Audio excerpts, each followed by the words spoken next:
Hello বন্ধুরা, আমি শুভ্রা রান্নাঘরে ভুরিভোজ চ্যানেলে আপনাদের স্বাগত জানাই। আজকে আমি ইউটিউবে ভাইরাল হওয়া আলু সুজির স্ন্যাক্সের রেসিপি শেয়ার করব। এটা খেতে ভীষণ ভালো হয়, সকাল সন্ধ্যা জলখাবার বা বাচ্চাদের টিফিনের জন্য বানাতে পারেন। বানানো কিন্তু একদমই সহজ। চলুন তবে রেসিপিটা দেখে নেওয়া যাক।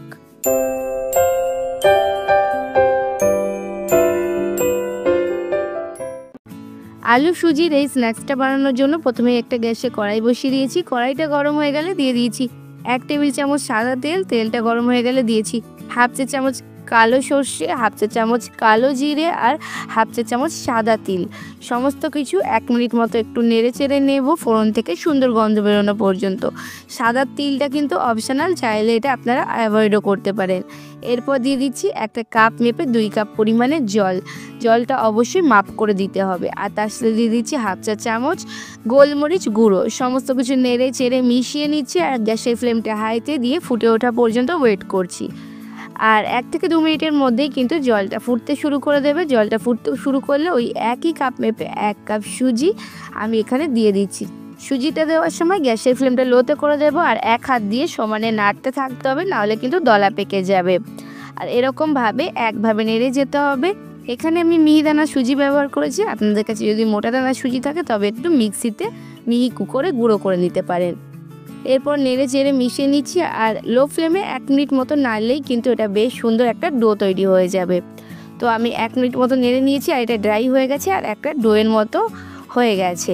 এরপর কিন্তু আমি গ্যাসের ফ্লেমটা অফ করে দেবো আর ঢাকা চাপা দিয়ে এটাকে স্ট্যান্ডিং টাইমে রাখবো 10 মিনিট মতো। 10 মিনিট পর সুজির মিশ্রণটাকে একটা পাত্রে নিয়ে নিচ্ছি।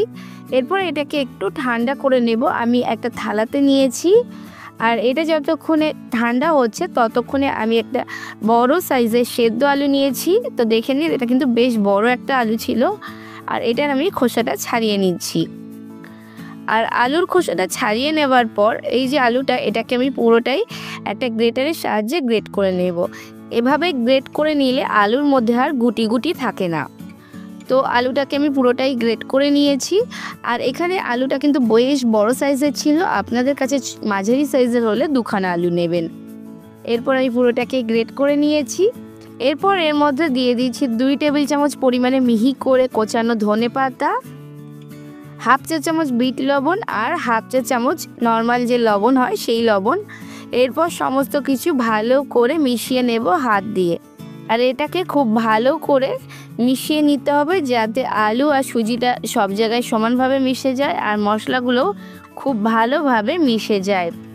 তো আলু আর সুজিটা মেশানো হয়ে গেছে আর আমি কিন্তু এখানে একটু লঙ্কা কুচি দিয়েছি। এটা লাল লঙ্কা কুচি করে দিয়েছি, আপনারা চাইলে এর বদলে চিলি ফ্লেক্সও দিতে পারেন। লঙ্কাটাও দিয়ে আবার একটু মিশিয়ে নিচ্ছি। আপনারা চাইলে লঙ্কাটা প্রথমেই একেবারে দিয়ে নিতে পারেন। তো আমার পুরোটাই কিন্তু এখানে মেশানো হয়ে গেছে। এরপর এটাকে একটা ডোর মতো তৈরি করে নিয়েছি, ঠিক আটা ময়দা ডো যেমন হয় ঠিক সেরকম। প্রয়োজনে আপনারা হাতে একটু তেল দিয়ে নিতে পারেন। এরপর অল্প পরিমাণে নিয়ে হাতের মধ্যে এরকম গোল গোল পাকিয়ে শেপ করে স্ন্যাক্সটাকে তৈরি করে নিতে পারেন। এছাড়া আমার মতো এরকম বেশ কিছুটা পরিমাণে নিয়ে হাতে দিয়ে এরকমভাবে একটু লম্বা মতো করে নিতে হবে। ঠিক এরকমভাবে লম্বা করে নিয়ে একটা ছুরি দিয়ে এরকমভাবে একটু কেটে নেব। অনেকটা সিলিন্ডার টাইপের শেপটা আসবে। এতে কিন্তু শেপটা খুব বেশি সরু করে ফেলবেন না, একটু মোটা রাখবেন। আর এরকমভাবে কেটে কেটে আমি একটা শেপ দিয়ে নিচ্ছি আর প্রত্যেকটাই হাতে নিয়ে শেপটা একটু ঠিক করে দেব যাতে দেখতে ভালো লাগে আর ভাজার সময়ও ভালোভাবে ভাজা যায়। ঠিক এরকমভাবে। আর শেপটা দেখুন একদম সিলিন্ডারের মতো শেপ এসে মাথাগুলো একটু এরকমভাবে ঠিক করে দিচ্ছি। আর এরকমভাবেই কিন্তু আমি বাকিগুলো করে নেব। আপনারা দুটো শেপে যে কোনো শেপে দিতে পারেন, এছাড়া অন্য কোনো শেপও চাইলে দিতে পারেন। আর দেখুন আমার কিন্তু এখানে সবগুলোই একইভাবে করে নেওয়া হয়ে গেছে। এই পরিমাণে কিন্তু আমার বেশ অনেকগুলোই হয়েছিল। আপনারা চাইলে এইভাবে বানিয়ে ফ্রিজে কোনো এয়ারটাইট কন্টেনারে 3 থেকে 4 দিন রেখে দিতে পারেন আর তারপর ভেজে খেতেও পারেন। আমি এরপর গ্যাসে কড়াই বসিয়ে দিয়েছি। কড়াইতে বেশ কিছুটা তেল দিয়ে দিয়েছি। তেলটা খুব ভালোভাবে গরম হয়ে গেলে এই যে স্ন্যাক্সগুলো এগুলো আমি দিয়ে দিচ্ছি। অবশ্যই তেলটা খুব ভালো করে গরম হয়ে গেলেই এগুলো দিতে হবে আর নেড়ে চেড়ে সুন্দর লাল লাল করে ভেজে নিতে হবে। গ্যাসের ফ্লেমটা হাই টু মিডিয়ামে রেখে ভাজতে হবে। আর এগুলো ভাজতে এক ব্যাচে 4 থেকে 5 মিনিট সময় লাগবে।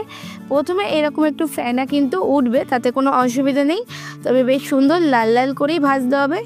এটা খেতে খুবই ভালো হয়, বাইরে থেকে ক্রিস্পি হয়, ভেতর থেকে একদম সফট হয় আর ভীষণ টেস্টি হয়। এটা আপনারা সকাল সন্ধ্যার জলখাবারে, চায়া কফির সাথে বা বাচ্চাদের টিফিনের জন্য বানাতে পারেন। তবে বানিয়ে যদি স্টোর করে রাখেন তাহলে সকাল সকাল উঠে বাচ্চাদের টিফিনেও এরকমভাবে ভেজে দিতে পারেন। আমি এগুলো ভেজে নিয়েছি, এরপর সার্ভ করে দিচ্ছি। আমি 2 চামচ মেয়োনিজ আর 1 চামচ টমেটো সস দিয়ে একটা ডিপ বানিয়ে নিয়েছিলাম। আপনারা টমেটো সসের সাথেও এটা সার্ভ করতে পারেন বা ধনেপাতা চাটনির সাথেও করতে পারেন। আমি ভেতরটা ভেঙে দেখিয়ে দিলাম। দেখুন ভেতরটা কিন্তু ভীষণ সফট আর বাইরেটা একদমই ক্রাঞ্চি হয়েছে। এই সসটার সাথে এটা দুর্দান্ত লাগছিল। তাহলে বন্ধুরা, আমার আজকের রেসিপিটা কেমন লাগলো অবশ্যই কমেন্টস করে জানাবেন। ভালো লাগলে লাইক শেয়ার করে অন্যদের দেখার সুযোগ করে দেবেন। আর যদি এখনও আমার চ্যানেলটাকে সাবস্ক্রাইব না করে থাকেন তাহলে তাড়াতাড়ি সাবস্ক্রাইব করে পাশে থাকা বেল আইকনে ক্লিক করে দেবেন, যাতে পরবর্তীকালে চ্যানেলে যখন নতুন কোনো রেসিপির ভিডিও আপলোড করব সবার আগে আপনাদের ফোনে নোটিফিকেশান পৌঁছে যায়। আজকে এ পর্যন্তই, আবার আসবো অন্য কোনো দিন অন্য কোনো রেসিপি নিয়ে। ততক্ষণ ভালো থাকবেন, সুস্থ থাকবেন।